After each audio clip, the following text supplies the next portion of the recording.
আসসালামু আলাইকুম। এই মুহূর্তে বাংলাদেশ ক্রিকেটে অনেক সমালোচনা চলছে সাব্বির রহমানকে নিয়ে। সাব্বির রহমানকে কি আমাদের বাংলাদেশ একাদশের দরকার কি না দরকার?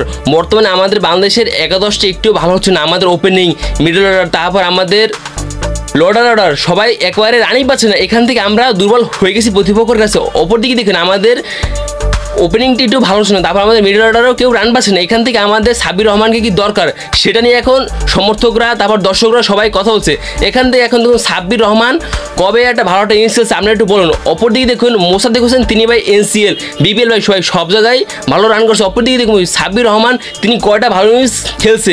এখানে এখন সাব্বির রহমানকে বাদ দিয়ে আমাদের এখন ভাই মোসাদ্দেক হোসেন দিক তাকানো দরকার। তারপর ভাই আকবর আলী, তিনি ভাই বর্তমানে ভালো ছন্দে আছে। তিনি ভাই বাংলাদেশের একজন গর্বিত ছেলে। তিনি দেখুন তার হাত ধরে আমরা আইসিসি ট্রফি জিতছি।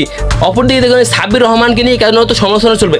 সাব্বির রহমান ভাই কোনো একটা ভালো ইনিংস খেলছে আমরা একটু দেখুন। তিনি ভাই বিপিএল খেলুন একটা খালি ভালো একটা ইনিংস খেলছে, তাছাড়া তিনি ভালো কোনো ইনিংস খেলেন।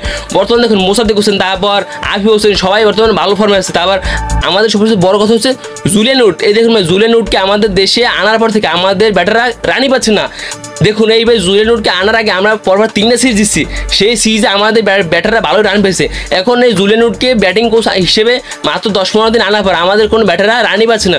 এই জুলিয়ান উড তিনি ভাই বাটালি তারপর হাতুর দিয়ে ভাই কি ভাই যে ব্যাটিং শিখেছে, তারা এখন ভাই ন্যাশনাল ব্যাটিংটা একেবারে ভুলে গেছে। তারা এখন সেরকম আর রানই পাচ্ছে না ব্যাটে। জুলিয়ান উড বলেছে ভাই এশিয়া কাপে বাংলাদেশের মূল অস্ত্র হবে এই জাকির অনেক। কিন্তু দেখুন জাকির অনেক 88টা বল খেলে তিনি একটা 6 মারতে পারেন, তিনি কিছুই করতে পারেন এশিয়া কাপে গিয়ে। বর্তমানে ভাই তামিম দারুণ পারফরমেন্স আছে। তিনি ভাই টানা 2টা হাফ সেঞ্চুরি পেয়েছে কেরিবিয়ানদের বিপক্ষে। তিনি ভাই লাস্টের ম্যাচে ভালো একটা নক করেছে। তিনি ভাই 89 রানের দারুণ একটা ইনিংস খেলছে। তিনি ভাই একটু জন্য সেঞ্চুরি মিস করছে।